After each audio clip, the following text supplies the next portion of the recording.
ವೇದದ ದೇವತೆಗಳಿಗೂ ಮತ್ತು ಪುರಾಣದ ದೇವತೆಗಳಿಗೂ ಅಜಗಜಾಂತರವಾದಂತಹ ವ್ಯತ್ಯಾಸ ಇದೆ. ಪುರಾಣಗಳು ಭಾರತೀಯ ಸಂಪ್ರದಾಯದ, ಭಾರತೀಯ ಸಂಸ್ಕೃತಿಯ ಅವಿಭಾಜ್ಯ ಅಂಗ. ಹಿಂದೂಗಳ ಮೇಲೆ ಏನು ಆಪಾದನೆ ಮಾಡ್ತಾರೆ ಆ ಎಲ್ಲ ಆಪಾದನೆಗಳಿಗೂ ಇಂಬು ಕೊಡುವ ರೀತಿಯಲ್ಲಿ ಪುರಾಣದ ವಿಷಯಗಳಿದೆ. ವೇದದ ದೇವತೆಗಳು ಮನುಷ್ಯನ ಅಂತಃಸತ್ವವನ್ನು ಅರಳಿಸುವುದಕ್ಕೆ ಸದಾ ನಿರತರಾಗಿರ್ತಾರೆ. ಈ ವೇದದ ಋಷಿಗಳು ಮಾಡಿದಂಥ ಕಲ್ಪನೆ ಇವತ್ತಿನ ದಿವಸ ನಮ್ಮ ಸೈಕಾಲಜಿ ಮಾಡೋದಕ್ಕೆ ಸಾಧ್ಯನೇ ಇಲ್ಲ. ವೇದವನ್ನು ಪುರಾಣದ ಬೆಳಕಿನಲ್ಲಿ ನಾವು ನೋಡಬಾರ್ದು. ನಮ್ಮ digital partners Shakti silk route, unity building, JC ರಸ್ತೆ, ಬೆಂಗಳೂರು. ಮನೆಯಲ್ಲಿ ಕುಳಿತು ಬ್ರಾಹ್ಮಣ ವಧುವರ ಮಿಶ್ರಣಿ ಮಾಡಲು ಒಂದು ಸುವರ್ಣಾವಕಾಶ. ಸಂಪರ್ಕಿಸಿ ಅನುರಾಗ ಮ್ಯಾಟ್ರಿಮೋನಿ. ಜಗತ್ತನ್ನು ನೋಡೋಣ ಬನ್ನಿ, ನಮ್ಮೊಂದಿಗೆ ನಡೆಸಿ ಧಾರ್ಮಿಕ ಯಾತ್ರೆ. ನಮಸ್ಕಾರ. ಹೊಸ ದಿಗಂತ ಡಿಜಿಟಲ್ ಚಾನೆಲ್ಗೆ ಮತ್ತೊಮ್ಮೆ ತಮ್ಮೆಲ್ಲರಿಗೂ ಸ್ವಾಗತ. ವೇದಗಳ ಬಗ್ಗೆ ನಮಗೆ ಸಾಕಷ್ಟು ಇನ್ಫಾರ್ಮೇಷನ್ ಕೊಡ್ತಾ ಇದ್ದಾರೆ ಡಾಕ್ಟರ್ ರಾವಿ ಜಾಗೀರ್ದಾರ್ ಅವರು. ನಮ್ಮ ಈ ವೇದ ವಿಸ್ಮಯ ಕಾರ್ಯಕ್ರಮಕ್ಕೆ ತಮಗೆ ಮತ್ತು ಅವರಿಗೆ ಸ್ವಾಗತ ಕೊಡ್ತಾ ಇದ್ದೀವಿ. ಸರ್, ವೇದಗಳಲ್ಲಿ ದೇವತೆಗಳು ಅಂತ ಹಿಂದಿನ ಒಂದು ಕಾರ್ಯಕ್ರಮದಲ್ಲಿ ಹೇಳಿದ್ರಿ.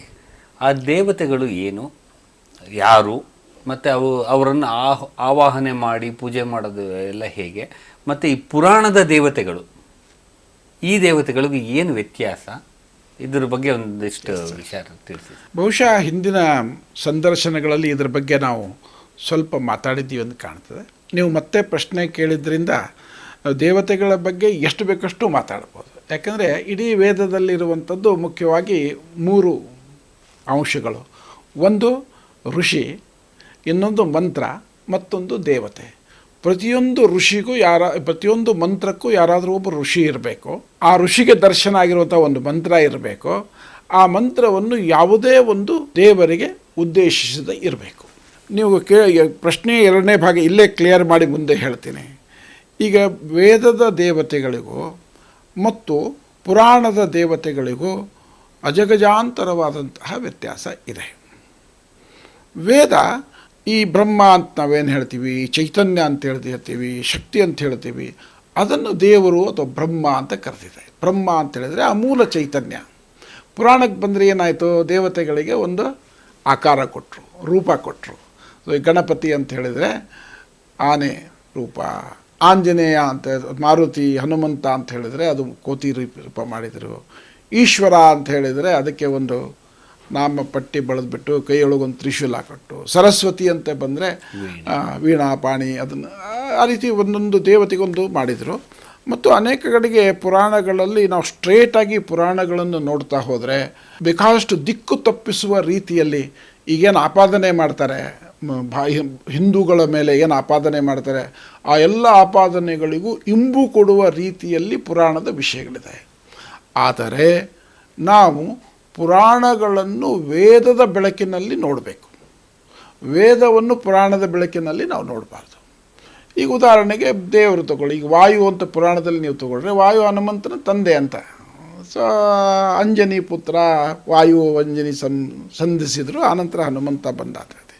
ಆದರೆ ನೀವು ವೇದಕ್ಕೆ ಬಂದರೆ ಅದೇ ವಾಯು ಮನುಷ್ಯನಲ್ಲಿ ಇರುವಂತಹ ಈ ಪ್ರಾಣವಾಯು ಅಂತ ಏನು ಹೇಳ್ತೀವಿ, ಮುಖ್ಯ ಪ್ರಾಣ ಅಂತ ಏನು ಹೇಳ್ತೀವಿ, ಈ ಮುಖ್ಯ ಪ್ರಾಣ ಅನ್ನುವಂಥದ್ದು ಒಂದು ಶಕ್ತಿ, ಒಂದು ಫೋರ್ಸ್. ಆ ಫೋರ್ಸಿಗೆ ಅಧಿದೇವತೆ ವಾಯು. ಗಣಪತಿ ಅಂತ ನಾವು ಹೇಳ್ತೀವಿ. ಈ ಗಣಪತಿ ಅಂತ ಹೇಳಿದರೆ ವಿಘ್ನ ವಿನಾಶಕ, ಮಂಗಳಕರ.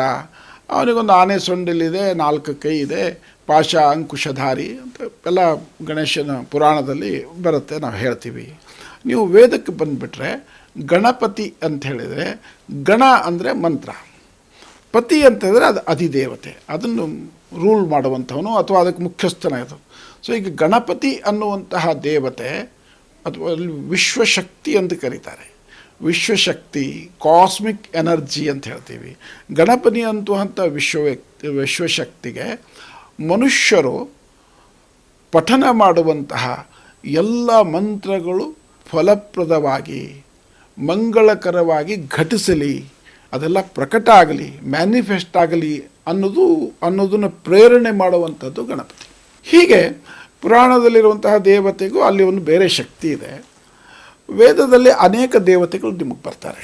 ಈ ಪುರಾಣದಲ್ಲಿರೋ ದೇವತೆಗಳೆಲ್ಲ ವೇದಗಳಲ್ಲಿ ಬರೋ ದೇವತೆಗಳ ಇನ್ಸ್ಪಿರೇಷನಲ್ ರೂಪ ಒಂದು ಕೊಟ್ಟಿರೋದ ಅಥವಾ ಟೋಟಲಿ ಡಿಫ್ರೆಂಟ್? ಎರಡೂ ಇದೆ. ಅಲ್ಲೇ ಇಲ್ಲಿ ಪುರಾಣದಲ್ಲಿ ಅದು ಬೇಕಾದಷ್ಟು ದೇವತೆಗಳನ್ನು ಸೃಷ್ಟಿ ಮಾಡಿದ್ದು ಅಲ್ಲಿ ವೇದದಲ್ಲಿ ಅವುಗಳ ಹೆಸರು ಕಾಣದೇ ಇರೋದಿದೆ. ವೇದದಲ್ಲಿ ಕಂಡಂತಹ ಅನೇಕ ದೇವತೆಗಳ ಹೆಸರು ಪುರಾಣದಲ್ಲಿ ಇಲ್ಲದೆ ಇರುವಂಥದ್ದು ಎರಡೂ ಇದೆ. ಇಲ್ಲಿ ರಿಪೀಟು ಆಗಿದೆ. ಬಟ್ ರಿಪೀಟ್ ಆದಾಗ ಈಗ ಇಂದ್ರ ಅಂತ ನಾವು ತಗೋತೀವಿ ಪುರಾಣಗಳಲ್ಲಿ. ಇಂದ್ರ ಅಂತ ಹೇಳಿದ್ರೆ ಎಲ್ಲ ದೇವತೆಗಳ ದಂಡನಾಯಕ, ರಾಜ. ಸೊ ಅದು ಪಟ್ಟ ಅಂತ, ಇಂದ್ರ ಪಟ್ಟ ಅಂತೂ ಕೆಲವರು ಹೇಳ್ತಾರೆ. ಇಂದ್ರ ಅಂದರೆ ಒಬ್ಬ ದೇವರು ಅಂತ ಹೇಳ್ತಾರೆ. ಅದಕ್ಕೋಸ್ಕರ ಏನೇನೆಲ್ಲ ಮಾಡ್ತಾರೆ. ಅವನು ತಪಸ್ಸಿಗೆ ಕೂತ್ರೆ ರಂಭೆ ಊರ್ವಶಿಯರು ಬಂದು ಅವನಿಗೆ ಡಿಸ್ಟರ್ಬ್ ಮಾಡುವಂಥದ್ದು, ಅವನು ಮದ್ಯಪಾನ ಸುರಾಪಾನ ಅದೆಲ್ಲ ಅದೇನೇನೋ ಪಾನಗಳಂತ ಹೇಳ್ತಾರೆ, ಅದನ್ನು ಕುಡಿದು ಬಿಟ್ಟು ಏನೋ ಉನ್ಮಾದ ಆಗ್ತಾನೆ ಅಂತ ಹೇಳ್ತಾರೆ. ಇಂದ್ರ ಲೋಕದಲ್ಲಿ ಆ ಥರದ್ದೆಲ್ಲ ವೈಭೋಗ ಇದೆ ಅಂತೆಲ್ಲ ಹೇಳ್ತಾರೆ. ಸೊ ಇಲ್ಲೇನಾಯಿತು, ಮನುಷ್ಯನ ಮನಸ್ಸು ಸ್ವಲ್ಪ ಕೆಳಮಟ್ಟದಲ್ಲಿ ಕೆಲಸ ಮಾಡ್ತದೆ. ಮನುಷ್ಯನ ಮನಸ್ಸು ಯಾವಾಗ ಕೆಳಮಟ್ಟದಲ್ಲಿ ಕೆಲಸ ಮಾಡ್ತದೆ, ಅವನ ರೀತಿಯೇ ಎಲ್ಲವನ್ನೂ ನೋಡ್ತಾನೆ. ಈಗ ಒಂದು ಮಾತು ಹೇಳ್ತಾರಲ್ವ, ಈಗ ಕಾಮಾಲೆ ಆದವನಿಗೆ ಜಗತ್ತೆಲ್ಲ ಹಳದಿ ಜಗತ್ತು ಹಳದಿ ಆಗಿರಲ್ಲ. ಬಟ್ ಅವನಿಗೆ ಕಾಮಾಲೆ ರೋಗ ಬಂದಿರೋದ್ರಿಂದ ಇಡೀ ಜಗತ್ತು ಅವನಿಗೆ ಹಳದಿ ಕಾಣ್ತದೆ. ಹಾಗೆ ಈ ಪುರಾಣದಲ್ಲಿ ಅನೇಕ ಸಂಗತಿಗಳು ಭಾಳ ಹತ್ತಿರದಲ್ಲಿ ತಂದರು. ಆದರೆ ನಾವು ಒಂದು ಎಚ್ಚರಿಕೆಯ ಮಾತು ನಾನೇನು ಹೇಳೋದು ಅಂತ ಹೇಳಿದರೆ, ಪುರಾಣಗಳು ಭಾರತೀಯ ಸಂಪ್ರದಾಯದ ಭಾರತೀಯ ಸಂಸ್ಕೃತಿಯ ಅವಿಭಾಜ್ಯ ಅಂಗ. ಸೊ ಅವುಗಳನ್ನು ನಾವು ತೆಗೆಯುವಂಗಿಲ್ಲ. ಅದಕ್ಕೆ ನಾವೇನು ಮಾಡಬೇಕು, ನಾವು ಸೂಕ್ಷ್ಮ ದೃಷ್ಟಿಯಿಂದ ಪುರಾಣಗಳನ್ನು ನೋಡಬೇಕು. ಈಗ ಎಲ್ಲ ವಿಷಯಕ್ಕೂ, ಎಲ್ಲ ವಸ್ತು ಮತ್ತು ಎಲ್ಲ ವಿಷಯ, ಎಲ್ಲ ಭಾವನೆಗೆ ಹಲವು ಡೈಮೆನ್ಷನ್ಗಳಿರ್ತವೆ. ಈಗ ಒಂದು ಉದಾಹರಣೆ ಸಾಮಾನ್ಯವಾಗಿ ಹೇಳ್ತಾರೆ, ಒಂದು ಲೋಟದಲ್ಲಿ ನೀರಿದ್ದರೆ, ಗಾಜಿನ ಲೋಟದಲ್ಲಿ ನೀರಿದ್ದರೆ, ಒಬ್ಬನಿಗೆ ಕೇಳಿದರೆ ಅದು ಅರ್ಧ ತುಂಬಿದೆ ಅಂತ ಹೇಳ್ತಾನಂತೆ, ಮತ್ತೊಬ್ಬನಿಗೆ ಕೇಳಿದರೆ ಅದು ಅರ್ಧ ಖಾಲಿ ಇದೆ ಅಂತ. ನೋಡುವ ಪರ್ಸ್ಪೆಕ್ಟಿವ್ ಎರಡೂ ಸತ್ಯನೇ. ಯಾವುದಾದ್ರು ಸುಳ್ಳಿದೆ ಅದರಲ್ಲಿ ಎರಡೂ ಸತ್ಯ. ಅದು ಅರ್ಧ ಖಾಲಿ ಇರೋದು ಸತ್ಯ, ಅರ್ಧ ತುಂಬಿರೋದು ಸತ್ಯ. ಅರ್ಧ ತುಂಬಿರೋದಕ್ಕೆ ಅರ್ಧ ಖಾಲಿ ಇದೆ, ಅರ್ಧ ಖಾಲಿ ಇರೋದಕ್ಕೆ ಅರ್ಧ ಮಾತ್ರ ತುಂಬಿದೆ ಅದು. ಸೊ ಹಾಗೆ ನಾವು ಇದನ್ನು ಈ ಪರ್ಸ್ಪೆಕ್ಟಿವನ್ನು ಇಟ್ಕೊಂಡ್ಬಿಟ್ಟು ಇದನ್ನೆಲ್ಲ ಸೂಕ್ಷ್ಮವಾಗಿ ನೋಡಬೇಕು. ಈಗ ಉದಾಹರಣೆಗೆ ನೀವು ಊರ್ವಶಿ ಅಂತ ಹೇಳ್ತೀವಿ. ಊರ್ವಶಿ ಅನ್ನೋದು ಋಗ್ವೇದದಲ್ಲಿ ಬರುತ್ತೆ. ಊರ್ವಶಿ ಅನ್ನೋದು ಉರು ಅನ್ನುವ ಶಬ್ದದಿಂದ ಬಂದಿರೋದು. ಉರು ಅಂದರೆ ವಿಶಾಲ ಅಂತ. So Indra enjoys the Urvashi ಅಂತ ಹೇಳಿದರೆ, ವೇದದಲ್ಲಿ ಇಂದ್ರ ಅನ್ನುವಂತಹ ಶಕ್ತಿ ವೈಶಾಲ್ಯತೆಯನ್ನು, ಎಲ್ಲ ರೀತಿಯ ವೈಶಾಲ್ಯತೆ, ಜ್ಞಾನದ ವೈಶಾಲ್ಯತೆ, ಹೃದಯದ ವೈಶಾಲ್ಯತೆ, ಭಾವನೆಯ ವೈಶಾಲ್ಯತೆ, ಎಲ್ಲ ವೈಶಾಲ್ಯತೆಯನ್ನು ಗೌರವಿಸ್ತಾನೆ ಅಂತ. ಅಂದರೆ ಹಿ ಎಂಜಾಯ್ಸ್ ಇಟ್ ಅಂತ. ಈಗ ನಾವು ಎಂಜಾಯ್ ಅನ್ನೋದಕ್ಕೆ ಸಾರಾಯಿ ಕುಡಿದು ಅಷ್ಟೇ ಎಂಜಾಯ್ಮೆಂಟ್ ಅಂತ ಅನ್ನೋದಿಲ್ಲ. I enjoy talking to him ಅಂತ ಹೇಳ್ತೀವಿ, ಐ ಎಂಜಾಯ್ಡ್ ರೀಡಿಂಗ್ ಅಂತೂ ಹೇಳ್ತೀವಿ.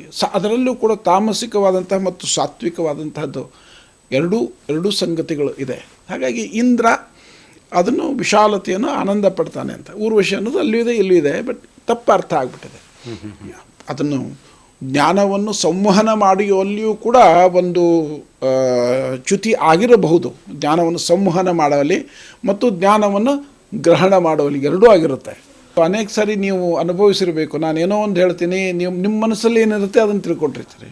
ನಿಮ್ಗೆ ಯಾರೋ ಒಬ್ಬರು ನಾಳೆ ಮನೆಗೆ ಬರಬಾರ್ದು ಅಂತ ನಿಮ್ಮ ಮನಸ್ಸಲ್ಲಿರುತ್ತೆ, ಆದರೆ ಕರೆಯದಿದ್ದರೆ ವ್ಯಾವಹಾರಿಕವಾಗಿ ಸರಿ ಹೋಗಲ್ಲ ಅಂತ ಅನಿಸ್ತದೆ. ನೀವು ಅವ್ರಿಗೆ ನಾಳೆ ನಮ್ಮ ಮನೆಗೆ ಬಾ ಅಂತ ಹೇಳ್ತೀರಿ, ಅವ್ರು ಆಯಿತು ನೀವು ಹಿಂಗೇನೋ ಗೋಲ್ಡನ್ ಲಾಡಿಸ್ತಾರೆ. ನಿಮ್ಮ ಮನಸ್ಸಲ್ಲಿ ಅವರು ಬರಬಾರ್ದಂತ ಇರೋದ್ರಿಂದ ಅವ್ರು ಬರಲ್ಲ ಅಂತ ಗೋಲ್ಡನ್ ಲಾಡಿಸಿದ್ರು ಅಂತ ನೀವು ತಿಳ್ಕೊಂಡ್ಬಿಡೋ ಸಾಧ್ಯತೆ ಇದೆ. ಹಾಗೆ ವೇದದ ಜ್ಞಾನವನ್ನು ಮುಂದಿನ ಜನಾಂಗಕ್ಕೆ ಸಾಗಿಸುವಲ್ಲಿ ಆ ಒಂದಷ್ಟು ಚ್ಯುತಿಗಳು ಆಗಿರ್ಬೋದು. ಹಾಗಾಗಿ ನಾವು ವೇದದ ದೇವತೆಗಳನ್ನು ಪುರಾಣದ ದೇವತೆಗಳ ಜೊತೆಗೆ ಹೋಲಿಸಿ ನೋಡಬಾರ್ದು.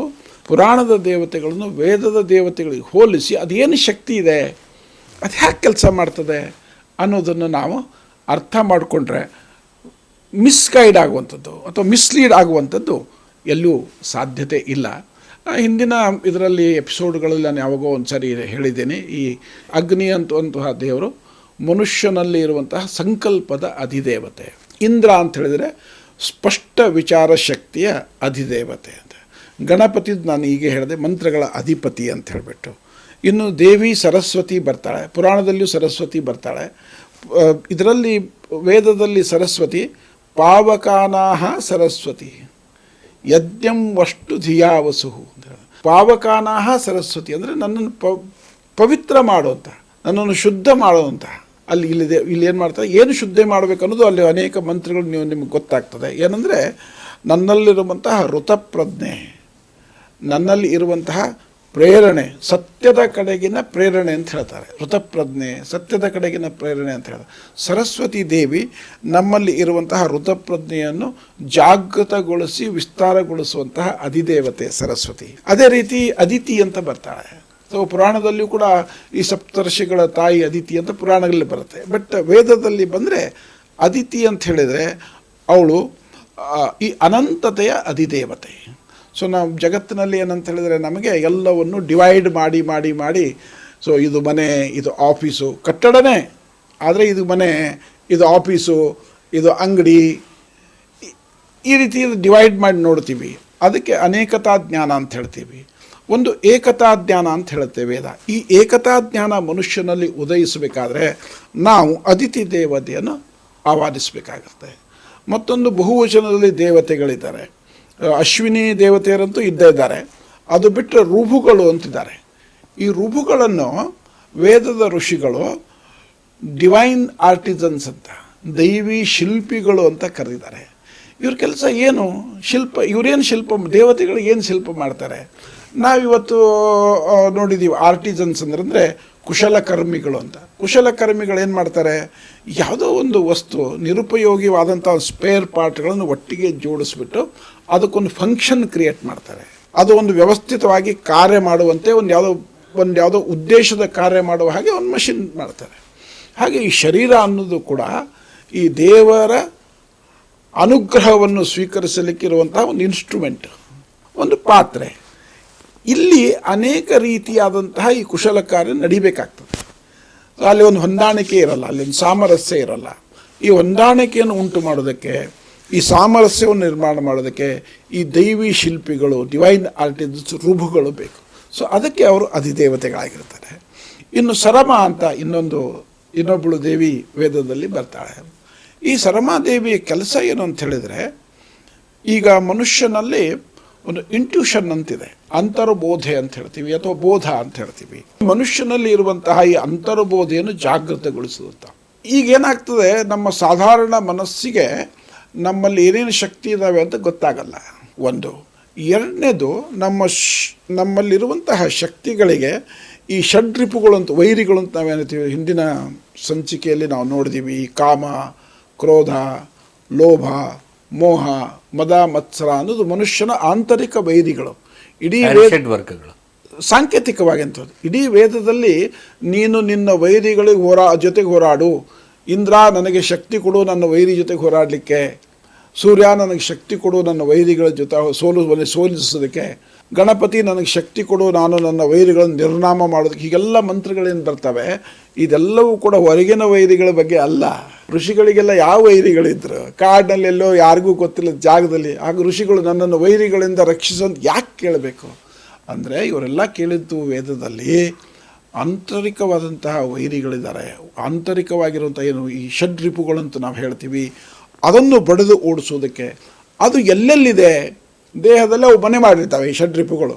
ಯಾವುದೋ ಒಂದು ಬಲ್ಲಿ ಕಾಮ, ಯಾವುದೋ ಒಂದರಲ್ಲಿ ಕ್ರೋಧ. ಈ ಸರಮ ಅನ್ನುವಂಥದ್ದು, ಅದಕ್ಕೆ ಶ್ರೀ ಅರವಿಂದರು ಈ ಸರಮಕ್ಕೆ ಡಿವೈನ್ ಹೌಂಡ್ ಅಂತ ಕರೀತಾರೆ. ಅಂದರೆ ಬೇಟೆ ನಾಯಿ ಅಂತ. ಬೇಟೆ ನಾಯಿ ಏನು ಮಾಡುತ್ತೆ, ನೀವು ಕರ್ಕೊಂಡು ಹೋದರೆ ಮೊಲನೋ ಏನೋ ಬೇಟೆ ಆಡಬೇಕಂಥದ್ದು ಎಲ್ಲಿದೆ ಅಂತ ಹುಡುಕಿ ಹೋಗಿ ಅದು ಎಲ್ಲೇ ಇದ್ರೂ ಹಿಡ್ಕೊಂಡು ಬರುತ್ತೆ. ಅದು ಬೇಟೆ ನಾಯಿ ಅಂತ ಹೇಳ್ತೀವಿ. ಸೊ ಹೌಂಡ್ ಅಂತ ಹೇಳ್ತೀವಿ. ಹಾಗೆ ಈ ಸರಮ ಅಂತ ಅನ್ನೋದು ಡಿವೈನ್ ಹೌಂಡ್ ಅಂತ. ನಮ್ಮ ಶರೀರದಲ್ಲಿ ಈ ಷಡ್ರಿಪುಗಳು ಎಲ್ಲೆಲ್ಲಿ ಅಡಗಿ ಕುಳಿತಿವೆ ಅದನ್ನು ಕಂಡುಹಿಡಿದು ಅದನ್ನು ಇಂದ್ರನ ಗಮನಕ್ಕೆ, ಅಂದರೆ ವಿಚಾರ ಶಕ್ತಿ ಗಮನಕ್ಕೆ ತರುವಂತಹ ಕೆಲಸ. ಈ ವೇದದ ಋಷಿಗಳು ಮಾಡಿದಂಥ ಕಲ್ಪನೆ ಇವತ್ತಿನ ದಿವಸ ನಮ್ಮ ಸೈಕಾಲಜಿ ಮಾಡೋದಕ್ಕೆ ಸಾಧ್ಯನೇ ಇಲ್ಲ. ಇವತ್ತಿನ ಮಾಡರ್ನ್ ಸೈಕಾಲಜಿ ಅಂತ ನಾವೇನು ಹೇಳ್ತೀವಿ, ಮಾಡರ್ನ್ ಸೈಕಾಲಜಿ, ನೀವು ವೇದಿಕ್ ಮತ್ತು ಉಪನಿಷತ್ತಿಕ್ ಸೈಕಾಲಜಿ ತೊಗೊಂಡ್ರೆ ಅದು ತೀರಾ ಇಮ್ಯಾಚ್ಯೂರ್. ಈಗಷ್ಟೇ ಕಂಡುಬಿಡ್ತಿರುವಂಥ ಮಗುನ ನೀವು ಇವತ್ತಿನ ಸೈಕಾಲಜಿಗೆ ಹೋಲಿಸ್ಬೋದು ವೇದದಲ್ಲಿರುವಂತಹ ಸೈಕಾಲಜಿ ಅಂತ ತೆಗೆದುಕೊಂಡ್ರು. ನಾನು ಮಾಡರ್ನ್ ಸೈಕಾಲಜಿನ ಕ್ರಿಟಿಸೈಸ್ ಮಾಡ್ತಾ ಇಲ್ಲ, ಅಂದರೆ ಅಷ್ಟು ದೊಡ್ಡ ಉನ್ನತ ಮಟ್ಟಕ್ಕೆ ಅವ್ರು ಹೋಗಿದ್ದಾರೆ ಅಂತ ಅದನ್ನು ಪಾಯಿಂಟ್ ಔಟ್ ಮಾಡೋದಕ್ಕೆ ಇಲ್ಲಿ ಅದನ್ನು ಹೇಳ್ತಾ ಇದ್ದೀನಿ. ಆ ರೀತಿ ವೇದದ ದೇವತೆಗಳು ಮನುಷ್ಯನ ಅಂತಃಸತ್ವವನ್ನು ಅರಳಿಸುವುದಕ್ಕೆ ಸದಾ ನಿರತರಾಗಿರ್ತಾರೆ. ಅವ್ರ ಕೆಲಸವೇ ಮನುಷ್ಯನಿಗೆ ಏನು ಬೇಕೋ ಅದು ಸಹಾಯ ಮಾಡೋದಕ್ಕೆ.